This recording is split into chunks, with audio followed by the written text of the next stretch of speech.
Scottie is a close friend of mine, and for those of you who watched episode 4, you'll remember his voice. This episode was actually filmed before episode 4, but we decided to hold off on posting it until now. Scottie is nearing the end of his 75 hard, which according to him is more so about finding out who you are more than from abstaining any substance. Listen in for why he did it, what role does self-discipline play, and how to mitigate negative self-talk. Welcome back to All Cap No Brim. What up, YouTube? Today we got my guest, Scottie coming at you live. Yesterday we filmed an episode with Aiden Subers over here, but still on the fence on whether or not we're going to post that, so I don't know. Whoever's dying to see that, the film exists, so either privately text me or just say down below if you want to see Aiden Subers' video. He's very much so maybe against that, but anyway. I thought it was pretty good. Scottie was here. He was the cameraman last night. Now here he is. Live.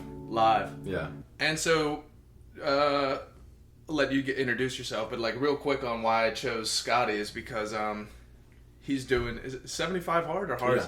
So it's 75 hard. It's kind of like a variant of it. It's not like the full like 75 hard rules, but I do have rules. Because to my understanding, all it was just being sober, but apparently it's more in depth. Yeah, so it's a few different things, and it's like I said, it's not the whole like 75 hard like you probably see on like Instagram or TikTok. I just like the idea of what that represented, so I just made my own version of it, and I've been sticking to it for 51 days now. So it's going pretty well, and I lost track of the days. I had to go back and see what day I was on, but it's going really well. That's sort of like it's funny you say that, like in sobriety and AA, like knowing your day count. Like some people are like, oh, if you focus too much on your days, you know, you'll eventually just like sort of like mess up. Yeah. But then it's also the fact that like it's good to know how far you've come. So, you know, always about that balance. If you're just hyper focused on surviving each day. Yeah. Which is sort of why I was a little bit on the fence of doing something like a day count. Yeah. Yeah. I forgot. Like, so at first it was like oh, I was like, all right, let me just like. So wait, you should break down your rules too. Okay, so yeah. People know what's good. Let me pull them up.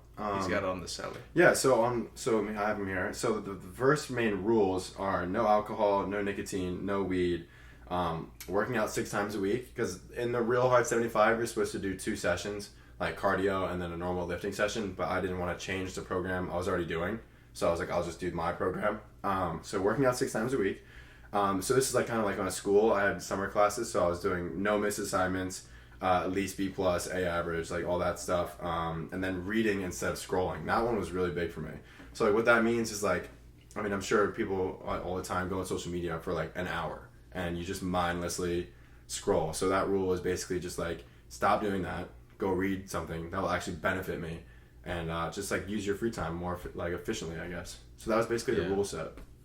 That was sort of something that I did, that me and Subes talked about last night. I was talking about like how I'm sort of anti-social media and how this summer I was more or less off of a lot of social media, but now that I'm starting this podcast and like my whole social media presence, I feel like what I learned by being off of it is sort of like how to be on it. Right. Yeah, no, I mean, it's definitely... So I'm taking it more from like a maybe professional trying to. Yeah, it's not easy. If you're not a consumer, or if you're like a producer or you're like a company, social media is a great tool. It has very large audience, great advertising stuff. But if you're just a normal person, like it can be very addicting and very like easy to just have free time and just revert back to just mindlessly scrolling just for hours. And it's kind of a weird thing. Like I'm talking about sobriety and like preaching good habits, but then at the same time, like I want people to look at my stuff. Right. Well, yeah, that's like a weird. It's like a balance of like. You want people to use it, but at the same time, it's like you shouldn't be using it all the time. So you got to be very selective with how you use it. But yeah. All right. Yeah. And so on that, with building good like mindset and that sort of behavior, sort of interested. You and I haven't seen each other in months. Besides yesterday in basically a year, really. Yeah. And the last time I saw you, you weren't doing the hard 75. No, I was 75 hard. I keep messing this up. Degenerate. Yeah. Okay, so I'm just sort of interested. Like, I literally don't even really know, like, what made you even do this? I heard that you were considering doing it, like, somewhere in the middle of summer, because I was also gone this summer, so I'm sort of wondering what made you do it, and then after you answer that, sort of maybe like some advice you could give to people. Yeah. So my main, so it was really like this one night. I'm going to break down the night. So you probably know this. I mean, we, as a group, as a friend group, we love to go out and gamble. Like, that's been a thing with us for a long time. True. And now it's like, I'm kind of fading away from that, doing all this. But there was this one night, we were out with our friends. We were at some bar. And me and our friends got really drunk. And as we do, as that late night crawl to the casino, we were like, screw it, let's all go and have really fun. And me and our one friend, Jace, were there until, like, God, it must have been like 5, 6 in the morning. And I hit this one point where I was, playing blackjack or whatever, and I was just like, what the hell? Like, why the hell are we here? Like, we're just sitting here, like, wasting time, wasting money. Like, this is, like, not what I want to do. And I kind of just wrote that back to, like, going out in general. Like, I go out and I do the same thing. God, we used to go out, like, 5 days a week. And it's, like, it's fun. Yeah, it's great the first few times you do it. But when your life is only going out, it's, like, it's really not that fun. And for me, I like to look at going out as like a reward or something like that. Like, you work really hard all week, and then you go out on the weekends, and it's like this amazing thing. It's super fun. But when there's nothing going on and it's just you going out, it takes away from it. It's not fun anymore. And for me, that one night we went to casino, it really was a tipping point for me. And I was just like, dude, I gotta stop doing this. Like, I gotta do something. Yeah. I like that point that you said about, like, okay, doing it as like a celebration thing. Like, Subs last night was talking about how, and I've had other friends talk about it too, like, I've been trying to drink more so aiming it towards like a celebration thing. I think that's a good way to start. Yeah. I think it's a good, like, I think that's a pretty healthy way to, or at least not even start, see if you can do it. Dude, that was a huge thing for me too. Because if you can save it for those times, then it might be a sign of, okay, do I have a problem? Like, what's going on? Yeah, especially with nicotine. That was like, when I first did it, I was like, let me see if I can go like 1 week without hitting a vape. And I would go like 2 or 3 days, and then I would see one of my friends who would have a vape, and I would immediately fold. And I would just be like, dude, like, I can't go 3 days without hitting a fucking vape. Like, what am I doing? So I was like, it was more like a self-discipline thing. That was a huge thing for self-discipline. Like, if I can't do this, like, how the fuck are you supposed to do anything? So I was like, you gotta do it just to do it. And then now it's great. Like, I love it. I'm so glad I did it. Yeah, and you also bring up the whole discipline thing is also an interesting topic to think about within the realm of addiction and, bad habits, because, it's tough. There's science that shows that this stuff you're predisposed to it, Yeah. But then, you'll have a lot of people who will say, like, oh, it's all, like, your genetics, there's nothing you can do about it. And then there's the people who say it's all in your control. It's all about what decisions you make. Right. And with that, I, again, try to find a middle ground there. Try not to get too extreme. But you're saying, if you can't do this, then I like the way how you describe what self-discipline is in terms of, like, nicotine usage for you. Yeah. Like, if you can't do this, that means you're sort of surrendering to the idea that you might have a problem that's out of your control. Yeah, it's kind of like life is happening to you, instead of you actually living the life that you want to live. I think that's like a huge thing. People just get into the habit of reacting to whatever the hell is going on to them, rather than waking up and like going after some goal or something that you want to do that day. I think that's like a mindset that you have to wake up and say, okay, I'm going to do this, this, and this today. I'm going to go out and do those things regardless of what the hell goes on. I'm getting those things done. Instead of waking up and be like, oh man, I'm tired, like, I'm not going to go do this. I'm not going to go do that because I feel like this. You kind of just have to take your feelings out of it and just go do what you set out to do. And I think like that kind of ties in with the nicotine and all that, because when you're addicted to something like that, you're never going to feel like quitting. Like, you're never going to feel like today's the day you should just stop nicotine. You're always going to want to go do it. So that self-discipline of saying, okay, I'm going to wake up and I'm not going to go hit nicotine. Like, I'm going to do that. And like, that's huge. And that goes a long way. Because, like, something I've been touching about a lot in those previous topics, like, I'm wondering what, like, when you can do that, like, something that you feel, right, is like you feel proud of yourself. Hell you yeah. feel joy. Yeah, it feels great. Yeah. And I think that's just like anything you do. Like, if you set out a goal and you go and do it, it feels great. And it feels terrible when you surrender and you give up. Like, that is the worst feeling. So just avoiding that makes you feel 10 times better. And there's a lot of momentum there, too. Like, you do something like that, and you're like, yeah, I can do this, so I should be able to do that. And you just keep going. And another thing that I want to, like, try to spread a message about with this stuff is, right, like this stuff is hard to do. Like giving Right. up nicotine is hard to do. Giving up drugs or alcohol is hard to do. I mean, there's so many factors beyond just like what you think you can do. And what happens that I see a lot is a lot of people will have a lot of self-blame. A lot of people will be really, really hard on themselves, even after, in the midst of sort of like in their quitting process. Like they're like, oh man, I'm just like, I got like this negative self-talk is what pushes them to keep doing it. Like, oh, I'm a piece of shit my whole life. If I can't quit nicotine right now, then I'm a fucking loser and fucking this. And then they don't quit. And then when you can't succeed, which is eventually what will happen, I think so, when you have that kind of negative self-talk. It's a very vicious cycle. Yeah, dude, when you actually end up collapsing, it's going to be an explosion. Yeah, it's a very vicious cycle. But it's hard to do that, dude. It's hard to like really try to forgive yourself, and it's hard to be like nice to yourself when you're trying to quit things or become better and fail. Yeah, for me, I would just always tell myself, like, you're human. Like, you're not a perfect person. Like, you know, like... Would you say that you struggled with this? Oh, yeah. Self-talk? My first time, I remember especially with nicotine, I would have moments where I'd be, like, vaping, and I'm like, dude, what am I doing? And I would just, like, throw my vape into the woods, and I'd be like, I'm done with that shit. And then, like, a week later, I would go and buy a new one. Because I'd be at my friend's house, and I'd hit his vape, and be like, damn, like, I was saying, fuck this, like, I'm fine. Now I'll go buy a new one. And the thing is with those is, like, nicotine and all that, those are, like, your little escape things. Like, when you feel anxious, you go and do that. So when you get really negative self-talk, you try to escape that, and that just pushes you right back to it. So it's like this very vicious cycle, and you won't ever quit like that.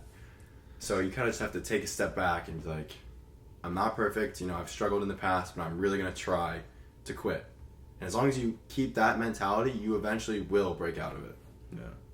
At least for me, that's how it was. And something that's unique about sort of what we're talking about, I mean, you and me are really, right now, we're only really hitting on nicotine and a little bit of gambling. Mm-hmm. And these are sort of things that in the addiction world are, I mean, if at AA and NA meetings, like, you're going to see a lot of people smoking cigs. Yeah. That's a big thing, is like, it's usually the last one to go. It's the like, hardest. People will give up heroin before they give up their cigarettes. Yeah. But off of that, like, it's important to realize that, you know, especially with me, like, I'm talking from, like, firsthand experience here. Like, when I first got sober, clean off of drugs and alcohol, my nicotine consumption skyrocketed. Because you're trying to... My food consumption skyrocketed. Same, Candy actually. consumption skyrocketed. All these, like, bad habits, addictions, really. Yeah. Really could, like, become addictions, you know? Yeah. And sort of, I'm wondering, maybe, how did that go with you? I mean, with so far in this, because the 75 hard is, I didn't know, it's more than just refraining from drugs and alcohol. There's many, so I'm interested to hear in how you've been on a whole scale. Okay, of good and bad habits. So at first it was kind of like, so the way I quit was very cold turkey with everything. Like, I quit nicotine before cold turkey, and 75 hard kind of calls. Brutal. It is very brutal. First few days are brutal, but like after a week, you feel great. And anyway, getting back to the 75 hard, at first it was like just getting through the weekend. That was probably the first big step, was getting through the weekend, because our friends, we go out every weekend. So it was just it being like, I don't need to go out. Like, I don't need to go out every single weekend. I don't need to go out and do the same things I've done 1,000 times. So it's like, if I can just get through the weekend, the week is easy. You know, I'll go to the gym, I'll keep myself occupied. That's super easy. But I actually tried 75 hard, like, before this cycle. I tried it before. I went 6 days. Really? I went 6 days. I started on, it would have been Sunday, and I went until Saturday. And I went the whole week. I was like, I'm doing really well. Like, nicotine's out of my system. I don't feel like doing anything. And we got to the weekend, and they're all like, oh, we're going out to bars. Like, come with us. And I was like, all right, I'm trying to go out and not drink. I went out, got to the bar, was having a good time, and immediately was like, I went up to the bar to get a water, and I ordered a drink. And then once I got drunk, I just took somebody's vape and was hitting the vape. Okay, and the whole thing just blew up. This is very interesting to talk about, because this is a big topic in the world of, like, recovery and everything. Right. It's like, a lot of the times the first time you try, you fail. 100%. And I'm interested now in why do you think you failed the first time, and why do you think you're doing good the second time? Because of the self-discipline. So the first time I failed, that negative self-talk actually in a weird way kind of like got me up. I was like, he was like, oh wow, you can't even do that. Like, you know, what are you going to do, right? And that's really negative. I don't think that's a good thing, but it triggered the other side of me and saying like, yes, you can. Like, you can easily do this if you really want to do it. Like, if you want to quit this stuff and you want to move forward, you can do it. You just have to want to do it. And I sat there and I was like, okay, I'm going to do this again and I'm going to get through it. Like, you almost have to turn off any like option of failure. Like, you either have to do this or like nothing. You're talking about the second time. This is the second time. Yeah, the first time I failed and I was like, wow, like, what are you doing? And the second time I was like... But what do you think that first time when you went to grab a water and instead you ordered a drink, what do you think happened there? It's a hard thing to even try to understand. Yeah, to try to pinpoint. I don't know. I just like... I guess it was just like the pressure of like... I've been so used to doing that it just like I'm at the bar with my friends. I want to drink, and I don't feel like it's that important that I don't do that. I didn't really, yeah, I guess that's a good way to put it. I didn't feel it was that important that I didn't do that. So the second time around, I made it very important that I stuck to it. Like, that was the key of it, and that was the whole self-discipline thing. But I guess, what in your head gave it importance? Me. How? I gave it myself. I said that if I can't do this, then you won't be able to do whatever else you want to do in your life. Like, any other goals you have to be able to control what you do on a day-to-day basis if you plan on making anything.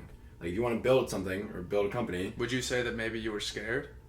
Because something that's just real quick though, but something that is spoken about a lot is, and something that like I went through too, it's like this idea that like, holy shit, like I really, really tried to stop and I couldn't. Yes. So like that's like a kind of scary feeling. Yeah, you're scared that you'll be trapped in that or something like that. Yeah, I mean, for real. Mm-hmm. And the scariest part about like recovery and everything is it can just be that simple, dude. It can really be like you went up to go get water and then you end up fucking blacking out, dude. Yeah, I've heard that story so many times. Yeah, people will have years of sobriety, dude. And they'll be like, I was driving home after dropping my kid off at a friend's house, and I drove by the liquor store. And just got a beer or something. And I relapsed for like 5 years, dude. Yeah. It's pretty insane. It can be that quick. It can all just crumble. And that's sort of like a fear. It's a scary thing to think about. Yeah. Which is also, I think, can play into this idea that like comparison is so dangerous. Because when you start thinking about the long run of being sober, dude, like me, I got sober at 20, dude. That's young. Imagine, like, try to think about what that looks like when you're thinking about the future. You're like, holy fuck, if I lived to 80, that means 60 years I have to live like this. 60 years I have to try to not fuck up. I think it's... I get what you're saying. When you look at it like at that long of a range, dude, it can be overwhelming. It can be overwhelming because, you know, it's something that you obviously enjoy doing. Like, it's something like inherently wrong with it, but in the long run, in that addiction enjoy is like an interesting word to use because it's like, you enjoy it, but why do you enjoy it? But at like a super high cost. Yeah. It is a long run. It is very long run. Like, when you look at it, it can be kind of overwhelming. But I also think there's a lot of momentum. Like I mentioned earlier, there's a ton of momentum, and that goes.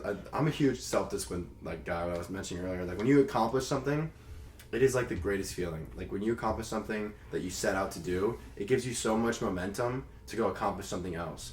And now I get to the point where I'll be sitting in my room and I'm not doing anything productive, and I'm like, what am I doing? Like, let me go out, get up and go do something that's gonna like benefit me in some way. And that, like, when you start having those like little wins every single day, it pushes you so far forward.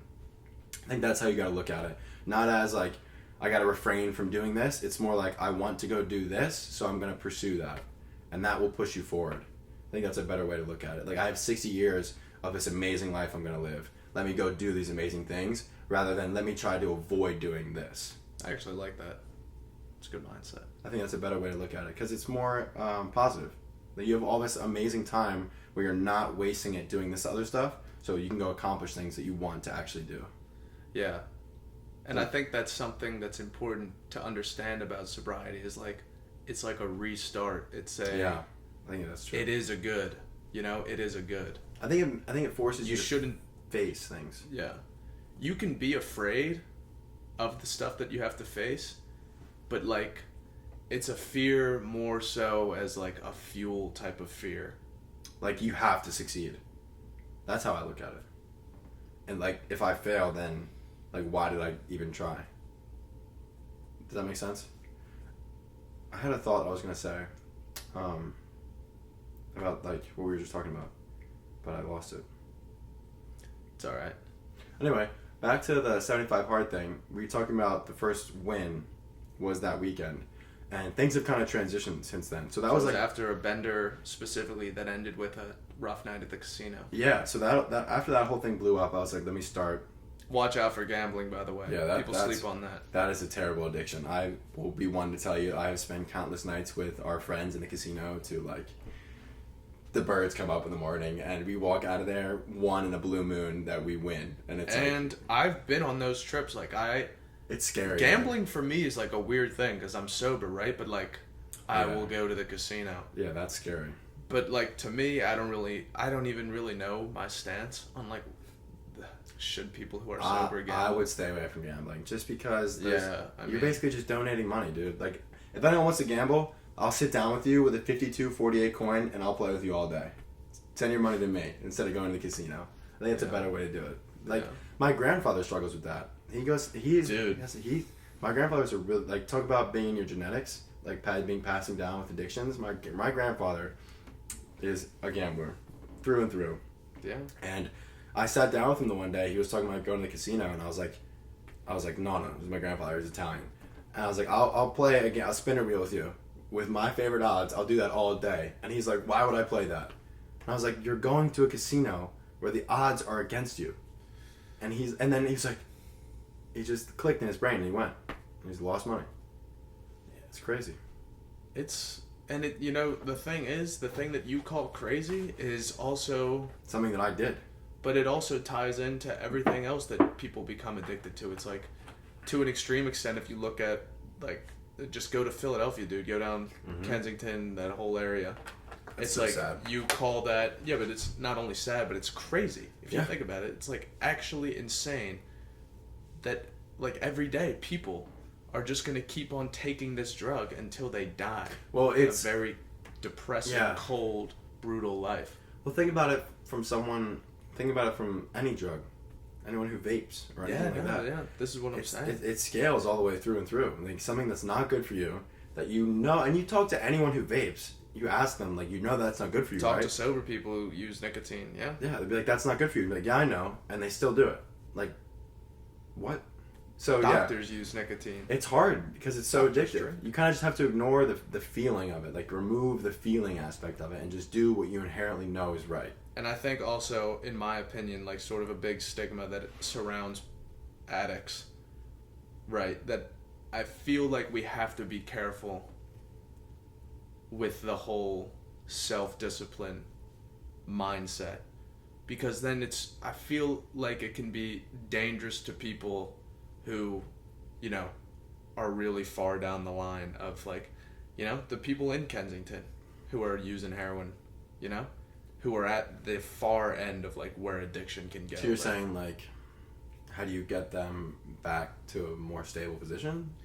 Yeah, dude. It's just, like, it's something that's so hard for me because I'm an addict, right? Like, I have a drug problem and an alcohol problem. And then there's so much in me that tells me, like I did, like, this good. I was, like, self-disciplined. And I used, like, help from other people around me and everything. But then it also is sort of like, I think about people who haven't gotten to where I am yet. And what they're going through? Yeah, and I don't want to... I feel like it's hard for me to just chalk it up as, like, self-discipline, even though... Well, it's not just self-discipline, because there's chemical imbalances that will make your body feel the need to go and get this substance, whatever it is. Whether it's nicotine, alcohol, heroin, whatever it is, your body will chemically tell you, I want this. Yeah. Just like when you get hungry, your body says, go eat. When you're addicted to nicotine, your body says, I want nicotine, go get nicotine. And you will go and get it, just like you would with anything. So the self-discipline there is just saying that you ignore that feeling, whatever it is, and you just know that it will go away and that it is bad for you, and eventually you'll get through it. But that scales all the way up to very severe drugs. Like that feeling we get from nicotine, I can't imagine what that feeling's like for something like meth or heroin. It must be insane. So like that level of addiction is much harder to conquer than something like nicotine. If that makes sense what I'm saying. It'd be like trying to starve yourself. Like that's very hard to do. So it's not just a self-discipline thing. Like it is technically, but it's a whole nother level. At the end of the day, like something that I've heard across the board in like all these meetings and stuff is you have to make a choice to get help. Yeah. If you've reached a point where you can't do it on your own, you have to at least go to somebody in your life and tell them, like, I mean, that's what I did, you know? Yeah. For me, it's like the area of getting help is sketchy because I think a lot of people don't necessarily acknowledge. I don't want to be cliche and like first step is, oh, I have a problem. That is very cliche to say, but I think a lot of people don't realize. I mean, but that is how it is, though. I know that's how it is, but I'm saying a lot of people don't realize that it could be a problem. For example, like my junior year, I would go out drinking all the time, and I wouldn't see anything wrong with it. I'd say this. What you're talking about last year? It's 2 years ago. 2 years ago. We would throw parties like every other weekend, multiple times every other weekend, and we would just get drunk all the time. I didn't think anything. I was like, I'm in college. Like this is what I want to do. And then you take a step back, and you're like, from now looking back, I'm like, what I could have done if I had known that like I was just wasting time. So I think a lot of people are in that scenario where they think that it's just like okay to do this stuff, like go out and get drunk all the time, because they don't see what else they could be doing. And the only way you can see what else you could be doing is if you're not doing those things. Does that make sense? Yeah, and just so that like everybody who's listening knows that you're bringing this, you're tying this into, this is your example, but also you take it to those extreme examples that we were talking about, like the people who are addicted to heroin. Yeah. And I can also speak from experience, and I like how you put this, like imagining yourself living a good life, a better life, can be very hard. Yeah. Because there's a lot of times like you think you don't deserve it. Yeah, you're trapped.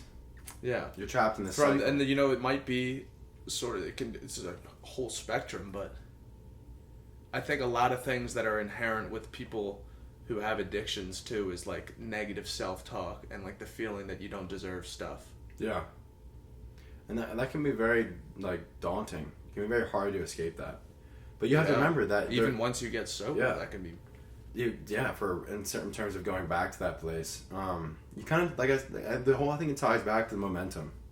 Like once you accomplish something like quitting nicotine or quitting alcohol for any amount of time, it really pushes you forward. Because I think in those times when you're quitting, you'll realize what you were missing in terms of productivity and getting something done with your day. That it will push you to do more. At least that's how it was for me. And something that I wonder too off of that is, you've been sober, right? Take me for example. Right. 2 years, 8 months, right? Yeah. Clean. You build all this momentum, you build all these accomplishments.